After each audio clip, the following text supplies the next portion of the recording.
Hey, hello world. Happy Shabbat Shalom. Happy Saturday. It's still Shabbat. How does it get any better than that? Hope you guys are enjoying a beautiful day wherever you are, whatever it is that you're choosing, whatever it is that you're doing. Um, the mantra of access keeps popping in my head. I posted it at some point earlier last night, tonight, I don't remember. All of life comes with ease and joy and glory. If you didn't know that, that's the mantra of access consciousness, and I actually love it beyond anything that I can say. If you're on YouTube or on Facebook, I put it there. All of life comes to me or us with ease and joy and glory. Actually, it comes to me with ease and joy and glory. I know I've spoken about this in one of the previous musings and contributions, but if you look at that, how often have we excluded ourselves from the universe, from everything, and we just make it all about the outside and we're usually out of whatever it is that we're looking at, so things can come with ease to everybody else, but they don't necessarily come with ease to us. And the invitation of this mantra is when we are willing to be the relaxation of us, the space of us, the joy of us. It's so interesting because I'm looking at the two. So I've got Instagram on the phone and I've got whatever Facebook and YouTube on the computer. And the tones are so very different. It's so bright and cheery in Instagram and so not in Facebook, etc. Maybe if I turn and kind of face this way, I don't know. Whatever. It's all good. It works. How does it get any better than that? So anyway, it is not about having ease, about having things be easy. It's about relaxing enough, opening our arms enough to say, you know what, bring it on, universe, bring everything on. I am willing to receive all of life with ease and joy and glory. And notice how much trust of self is there in all of life comes to us, to me, with ease and joy and glory. And to you, if you're repeating it, the idea is that we don't shrink ourselves. We don't make everything outside of us so much bigger than us. We are actually including ourselves in the willingness to know that we trust ourselves enough where we don't have to fight, we don't have to prove, we don't have to do anything like that. We can just be and allow whatever comes towards us to come to us, to deal with it, not by reacting, not by fight, but by looking at what is and choosing what's going to create greater. And some of you guys know that I love the reference materials of Access Consciousness. And I'm an Access Consciousness slut. I love the tools. I love the conversations. And I love, yes, the clearings, but more so even, I love the way we are empowered to know that we know, that we can perceive, that we can actually choose what's going to create greater at any point in time. We can choose, we can, based on our choices, which create a different future, we can actualize different things into the world. Now, whenever in any education that you may have received throughout your entire life, have you been told that you actually know? How often have you been told that you don't have a clue, or that you have to do exactly what other people tell you to do, rather than trust your knowing? And that's been the invitation of Access and of all these tools, is to guide us back inside, guide us back to knowing that we know, guiding us back to see that we can have our knowing, our choice, our way of looking at the world. We can actually choose.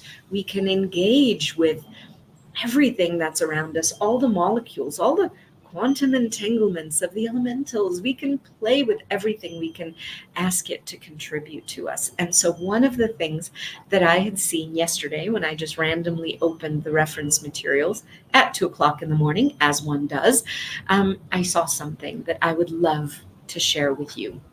And to me, this is a continuation of the conversation on intimacy without speaking specifically about the elements of intimacy, which we will get into.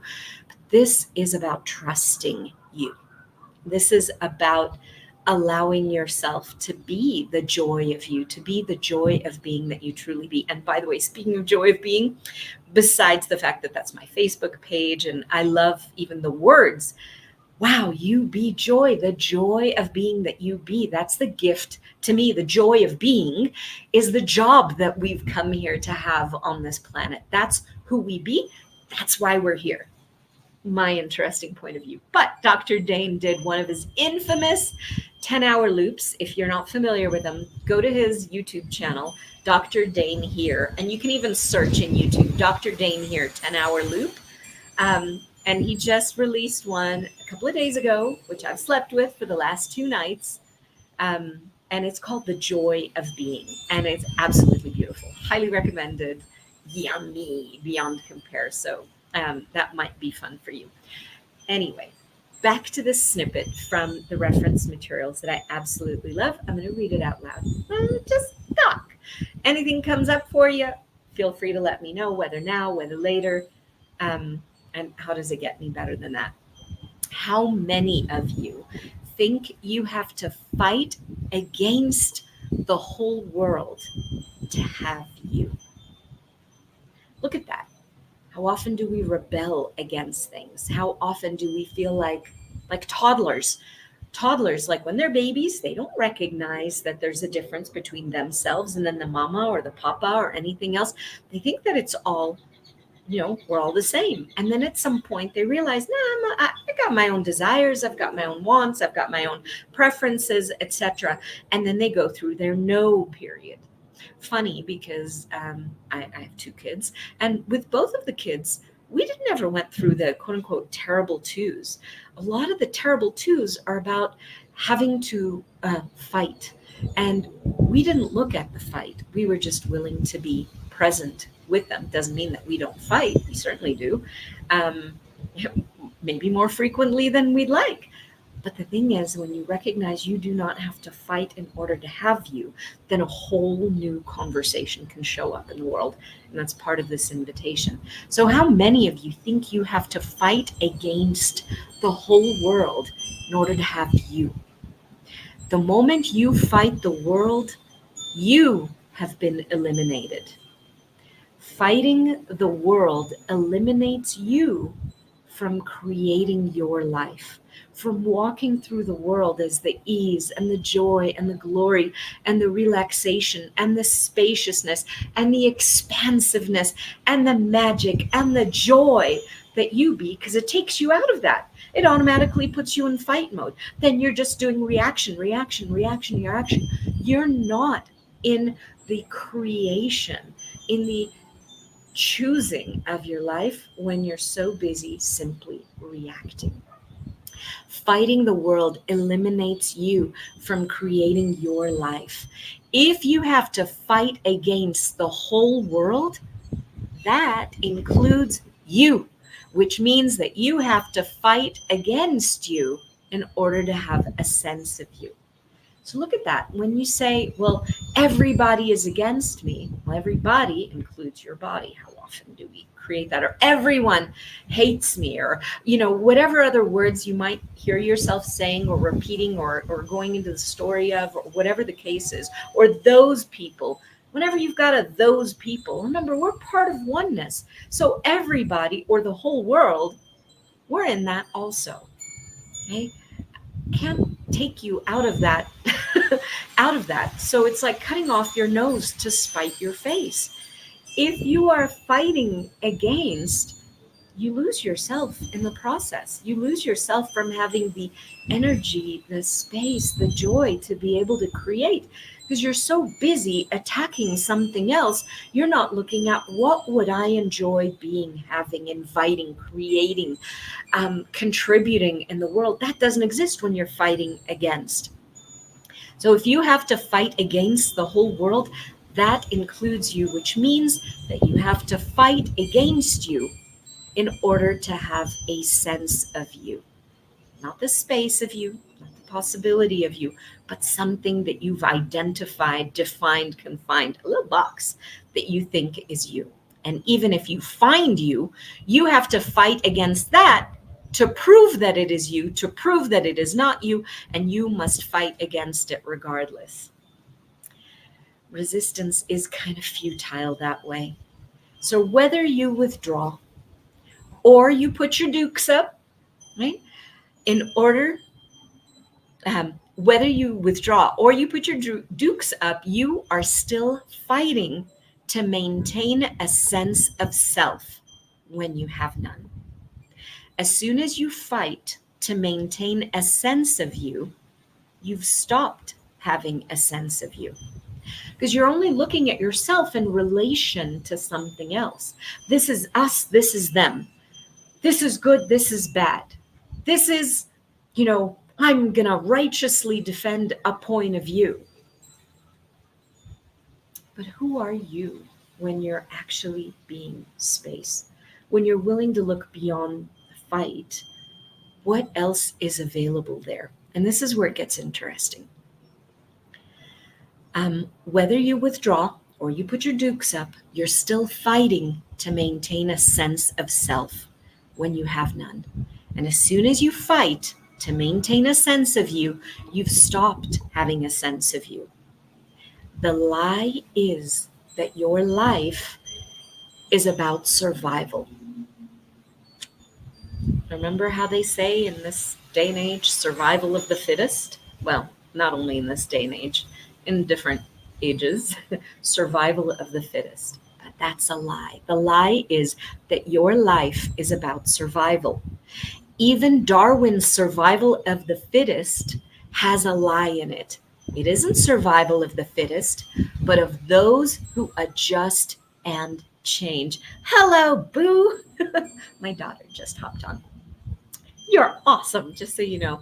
So it isn't about survival of the fittest. It isn't about a right way or a wrong way. It is about being the one most willing to be the chameleon of life, the one most willing to shift, to change, to adjust, to make modifications, to ask questions, to follow the energy, to listen to the whispers, not to butt their head against a wall and say, this is the way we've always done it, but to say, oh, what's required here? What can I be and do different that will change this? What else is possible here beyond anything that I could have imagined? So that's the lie, is that your life is about survival. And even Darwin's survival of the fittest has that lie in it. It isn't survival of the fittest, but of those who change and adjust. Those survive. Change is the source of survival, not survival, the source of change. That's so huge. So huge. We don't tend to look at that. We keep looking at mutations of the species. We see how things evolve. We look at all of that evolution, but we don't look at what is that chaotic response of the world to shift and change when something comes up. Those who keep butting their heads, and I'm just going to be stronger, I'm just going to put up my dukes and fight, they get run over. They get plowed over. In all fights, any war, just look around the world. Everybody loses. There is no winning a war. There might be a victor that's announced, but there's no winning. Everybody loses. I turn on my Instagram and I usually turn it on in the last few months with this like, oh my God, I don't want to get more notices about who's died, what's going on. There's pain everywhere with that. More people are dedicated to fight than dedicated to creation.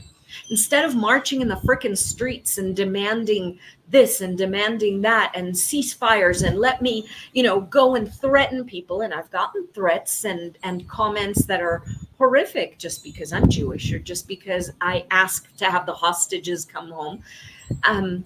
There are so many times when people just go, then that means blah, blah, blah. It doesn't fucking mean anything. What it means is that I'd like for there to be a different world, a world of thrival, a world of possibilities, a greater future for everyone. And the only way to have that is by asking questions, by being a different energy, by asking for change. Change is the source of survival, not survival, the source of change. The greatest sources of toxic waste on this planet are the anger, the vitriol, the upset, the intrigue, the war, and the violence.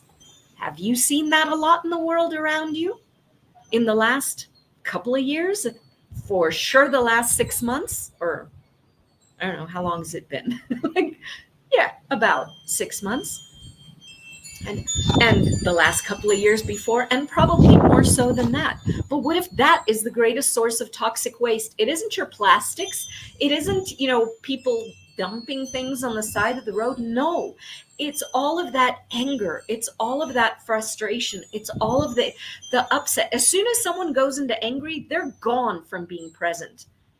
They're gone. They're no longer present in their life. They are in this, what we call in access consciousness, a distractor implant. They've gone out of being present and they're on a loop-de-loop of, I'm so angry. I'm so angry. There's no freaking anger management. There's recognizing, oh, I'm being distracted right now by this anger, by this blame, by this shame, by this, whatever this is. There's a wonderful book on distractor implants called Living Beyond Distraction. Phenomenal.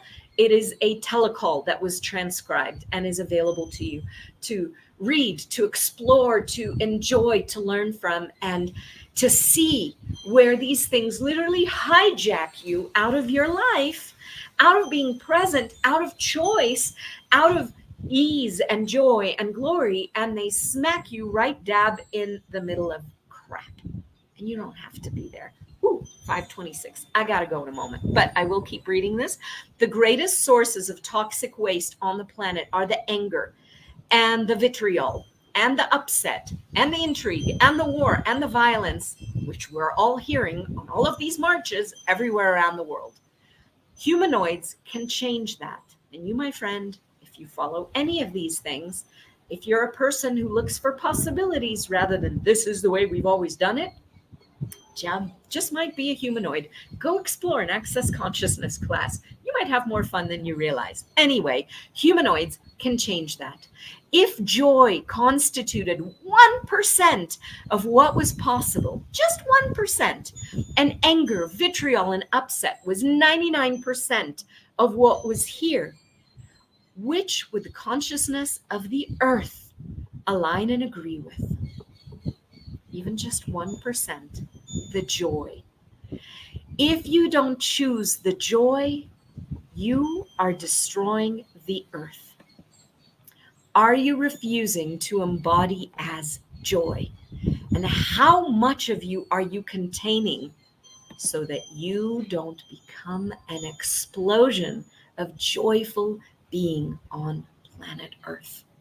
What if your being joy, your choosing joy, your being willing to be joyful is exactly what's going to change everything on the planet? What space of possibilities, what energy, what consciousness of joy, of wonder, of lightness, of ease, of gratitude can you be? That would be such a contagion of possibility around you. And I must go because it is day 3 of Certified Facilitator class. And I'm so excited. How does it get any better than that? Mwah! I love you guys, my boo. And I'm grateful you're here. And I will see you guys soon. Bye.